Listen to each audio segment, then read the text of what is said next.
Good morning student. मैं श्वेता सिंह। आज हम हिंदी का 5वां पाठ गुरुबानी पढ़ेंगे, जिसके कवि हैं गुरु नानक जी। तो हम सबसे पहले गुरु नानक जी का साहित्यिक परिचय पढ़ेंगे। कवि का नाम गुरु नानक। इनका जन्म 15 अप्रैल 1469 ईस्वी में रावी नदी के किनारे तलवंडी नामक गांव में हुआ था, जो पाकिस्तान में स्थित है। इनकी मृत्यु 21 सितंबर सन 1539 में हुई थी। उनकी कृति गुरु ग्रंथ साहब है और इन्हें सिख के प्रथम गुरु के नाम से जाना जाता है। आगे हम देखेंगे कि जो गुरुबानी है वो गुरु ग्रंथ साहब के ही अलग अलग पन्नों से लिया गया है। इसमें गुरु के बारे में बताया हुआ है कवि ने। तो हम सबसे पहला पद देखते हैं कि उसमें गुरु नानक जी क्या बताना चाहते हैं। नानक गुरु न चेतनी मनि आपने सुचेत, छूते तिल बुआड़ जीव सुवे अंदर खेत, खेते अंदर छूटिया कहु नानक सहुनाह, फली अहि फूली अहि बुपड़े भी तन बीच स्वाह। तो यहाँ पे मैंने जो कुछ कठिन शब्द हैं उसके अर्थ मैंने दे दिए हैं, लेकिन अगर इसके अलावा भी आपको कुछ नहीं आता है, कुछ शब्दों की अर्थ नहीं समझ में आते हैं, तो आप बाद में पूछ सकते हैं। चेतनी मतलब चेतना या महसूस करना, मनि मतलब मन, आपड़े मतलब अपने, सुचेत मतलब चतुर या चालाक, बुआड़ मतलब बोना या बुआई करना, सुए मतलब सोए हुए या बेकार पड़े हुए, जीव मतलब जैसे, छूटिया मतलब छोड़ देना या छूटे हुए पड़े हुए, सौ मतलब अनेक, सौ, नाह मतलब नाथ भगवान या फिर मालिक, बपड़े मतलब बिचारे, तन मतलब शरीर और स्वाहा मतलब राख। तो पहले हम ये देखते हैं कि ये पद जो है, इस पद में कवि क्या चीज़ बताना चाहते हैं। तो इस पद में कवि गुरु की महिमा का वर्णन करते हैं। गुरु कौन होता है? गुरु सिर्फ वह नहीं है जो आपको स्कूल कॉलेज में एक शिक्षक बनकर के सिखाता है, बल्कि गुरु हर वह व्यक्ति है जिससे हम कुछ न कुछ सीखते हैं। तो सबसे पहला हमारा गुरु कौन होता है? हमारे माता पिता, जो हमें चलना सिखाते हैं, बोलना सिखाते हैं, वो हमारे सबसे पहले गुरु होते हैं। लेकिन बहुत से ऐसे लोग होते हैं जो अपने आप को ही सर्वश्रेष्ठ समझते हैं, अपने आप को ही सबसे ज़्यादा जानकारी वाला समझते हैं।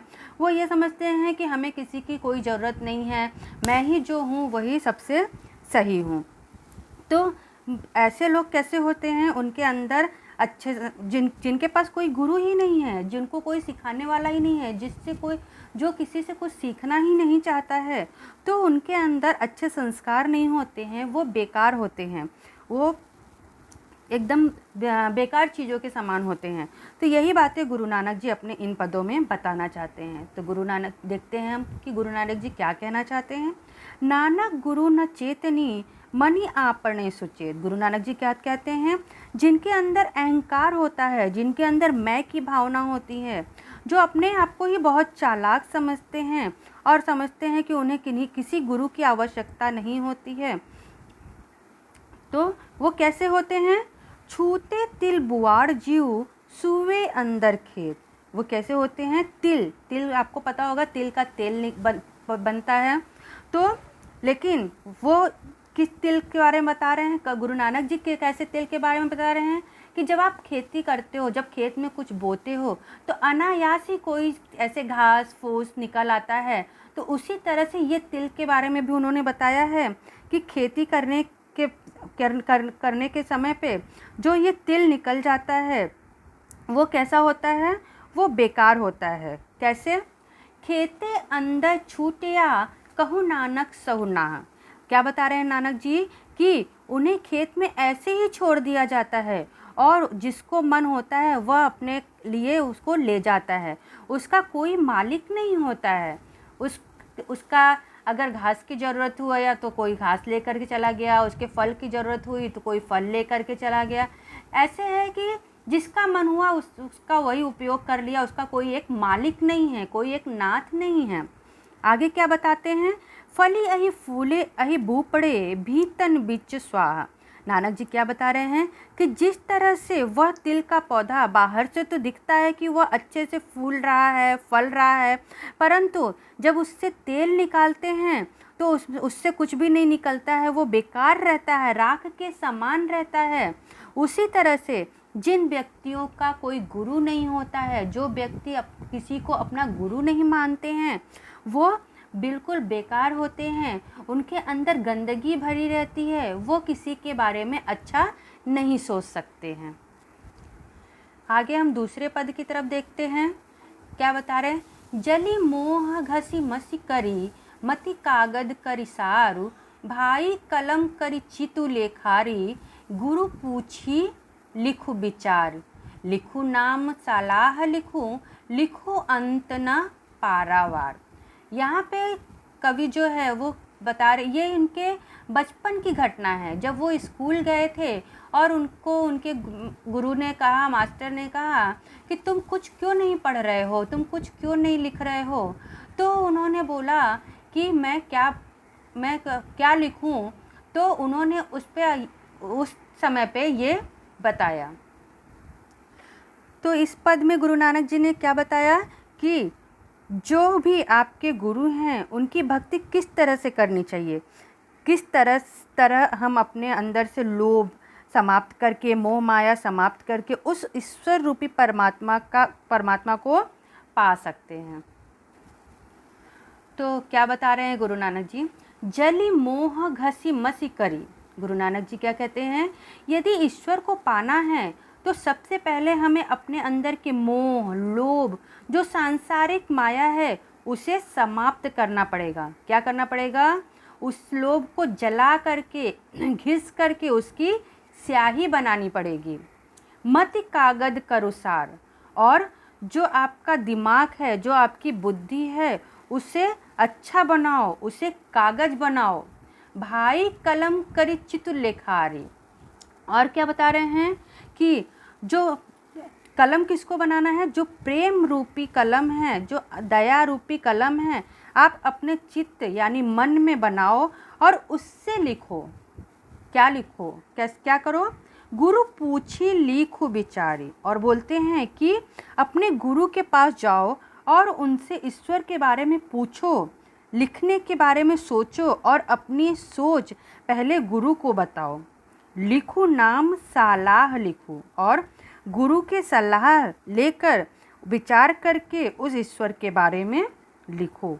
लिखो अंत ना पारावार। और गुरु नानक जी क्या कह रहे हैं कि जो परमात्मा है, जो ईश्वर है, उसका कोई अंत नहीं है, उसकी कोई सीमा नहीं है। ठीक है छात्रों, तो आगे हम देखते हैं आगे वाले पद में कवि क्या कहना चाहते हैं। मन रे अहिनिस हरि गुण सारी, जिन खिनु पलु नाम न बिसरे, ते जन बिरले संसारी। ज्योति ज्योति मिलाइए, सुरति सुरति संजोगु, हिंसा हऊ में गतु गए, नाही सहसा सोगु। गुरु मुख जिसु हार मनी, बसे तिसु मेले गुरु संजोग। अभी इस पद में गुरु नानक जी क्या बताना चाहते हैं कि कैसे हमें ईश्वर की भक्ति करनी चाहिए। सब अलग अलग तरह से ईश्वर की भक्ति करते हैं। कोई पूजा करता है, कोई व्रत करता है, कोई मंदिर जाता है, लेकिन गुरु नानक जी कहते हैं कि यह सब केवल दिखावा है, ये सब केवल ढोंग है।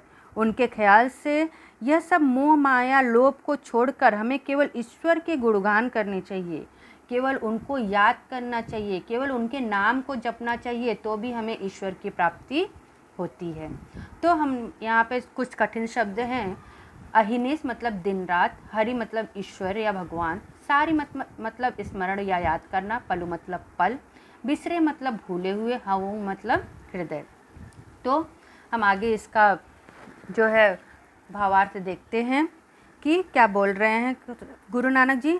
मन रे अहिनिस हरि गुण सारी। गुरु नानक जी क्या कहते हैं? हे मन, हे मनुष्य, तुम दिन रात केवल ईश्वर के गुण गाओ, अर्थात तो सिर्फ ईश्वर को याद करो। जिन खिनु पलु नामु न बिसरे, ते जन बिरले संसारी। और क्या बोलते हैं? जो लोग एक पल के लिए भी ईश्वर का नाम लेना नहीं भूलते हैं, ऐसे लोग संसार में बहुत कम मिलते हैं। क्यों? क्योंकि मनुष्य तो लोभ, लालच, मोह माया, ईर्ष्या आदि से में ही व्यस्त रहता है, और जब परेशानी में होता है तभी, या जब संकट में होता है तभी ईश्वर को याद करता है। आगे क्या बताते हैं? ज्योति ज्योति मिलाइए सुरति सुरति संजोग। क्या बोल रहे हैं गुरु नानक जी? इस तरह से भक्ति करते हुए उनके ज्योति में उनके प्रकाश में अपनी आत्मा मिला दें, अर्थात उनके प्रकाश से ही उनके जीवन में प्रकाशित हो जाता है और इस तरह से वे पूरी तरह से ईश्वर में तल्लीन हो जाते हैं, यानी ईश्वर की भक्ति में ही डूब जाते हैं। मतलब क्या है कि भगवान में ही मिल जाना, भगवान को ही दिन रात याद करने से ही हमें भगवान मिलते हैं। आगे क्या बता रहे हैं? हिंसा हऊ में गत गए नाही सहसा सोग।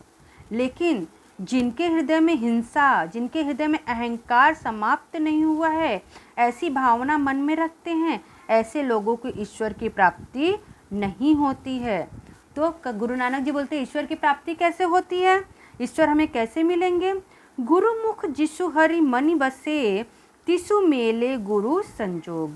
गुरु नानक जी कहते हैं जिसके मुंह में हरि बसे हैं, ईश्वर बसे हैं, जिसे गुरु का साथ मिला है, उसे ही ईश्वर की प्राप्ति होती है। तो यहाँ पे गुरु नानक जी क्या बता रहे हैं कि जिनके पास गुरु है, जो मनुष्य को रास्ता दिखाने वाला है, उसी को ईश्वर की प्राप्ति होती है।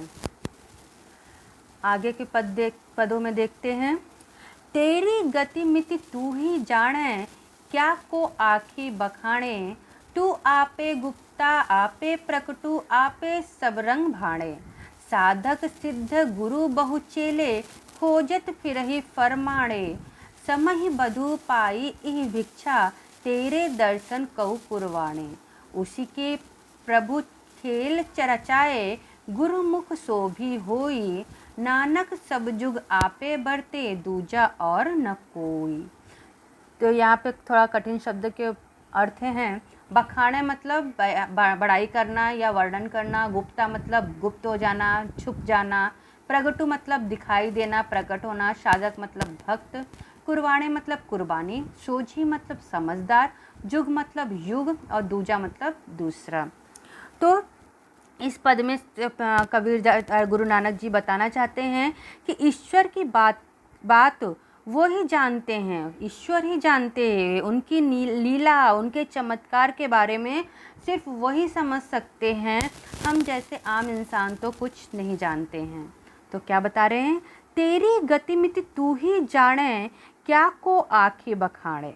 गुरु नानक जी कह रहे हैं हे ईश्वर, आपकी गति, आपकी माया, आपके मन की बात केवल आप ही जानते हैं और कोई नहीं जान सकता है। उसका वर्णन कोई क्या करेगा? आपकी महिमा तो आप ही जाने। तू आपे गुप्ता आपे प्रगटू आपे सब रंग भाड़े। और क्या बता रहे हैं कि आप खुद ही गुप्त हो जाते हैं, गायब हो जाते हैं, खुद ही प्रकट हो जाते हैं, दिखाई देने लगते हैं। आपका इस तरह से रंग बदलना आप ही समझ सकते हैं और उसको कोई दूसरा आम इंसान नहीं समझ सकता है। साधक सिद्ध गुरु बहु चेले, खोजत फिरहि फरमाणे। और क्या बता रहे हैं? महान साधु, महान तपस्वी, गुरु, शिष्य सभी आपको खोज रहे हैं, सभी ईश्वर को पाने की कोशिश कर रहे हैं, परंतु ऐसे घूमने से, खोजने से ईश्वर की प्राप्ति नहीं होगी। तो गुरु नानक जी बोलते हैं कि कैसे ईश्वर की प्राप्ति होगी? समहि बधु पाई इह भिक्षा, तेरे दर्शन कऊ कुरवाणे। जिन्होंने तुम्हारा नाम लिया है, जिन्होंने आपको हमेशा याद किया है, उसे ही आपके दर्शन की भिक्षा यानी भीख मिलती है, उसी को आपका दर्शन होता है। उसी की प्रभु खेल रचाया, गुरुमुखी शोभी होई। और जो इस संसार का खेल आपने संसार में रचा है, जो परिस्थितियां आप उत्पन्न करते हैं, इस संसार में बनाते हैं, वह साधारण मनुष्य नहीं समझ सकता है। उसको तो कोई समझदार साधु, सन्यासी या गुरु ही समझ सकता है।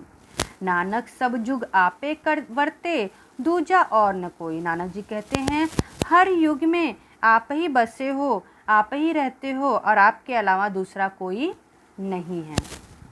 अगले पैराग्राफ में देखते हैं क्या बता रहे हैं। गगन में काल रविचंद दीपक बने, तारका मंडल जनक मोती, धूप मल या नील पवन चवरो करे, सकल वन राई कुलंत ज्योति, कैसी आरती होई भवखंडना तोरी आरती, अनाहत शब्द बाजत भेरी। या इस पद में गुरु नानक जी बता रहे हैं, ईश्वर के बारे में बताते हैं कि ईश्वर मंदिर, मस्जिद, गुरुद्वारे या चर्च में केवल नहीं रहते हैं, वो तो सर्वत्र चारों तरफ चारों दिशाओं में होते हैं। उसी पर एक घटना बताते हैं कि गुरु नानक जी एक बार मक्का गए थे और वहाँ वे मक्का की तरफ पैर करके सोए हुए थे। तो वहाँ पे उपस्थित लोगों ने उन्हें ऐसा न करने के लिए बोला। तो उन्होंने कहा, तो आप ही बताओ कि किधर भगवान नहीं है, मैं उधर ही पैर करके सोता हूँ।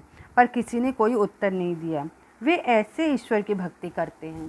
तो उन्होंने बताया, गगन में काल रविचंद दीपक बने। वो क्या बोलते हैं गुरु नानक जी, इस संसार में तो प्रभु की आरती दिन रात चलती रहती है। कैसे चलती रहती है? जैसे जो सारा आकाश है, जो गगन है, वो कैसे है? जैसे पूजा के थाल के समान है। गगन में काल मतलब कि जो पूरा गगन है वो कैसी है? एक थाल के समान है। और रविचंद दीपक बने। रवि मतलब सूर्य और चंद मतलब चंद्रमा। तो जो उस थाल में सूर्य और चंद्रमा क्या है? एक दिए जैसे हैं। तारका मंडल जनक मोती, और जो पूरा तारा मंडल है उस थाली में मोतियों के समान रखी हुई है।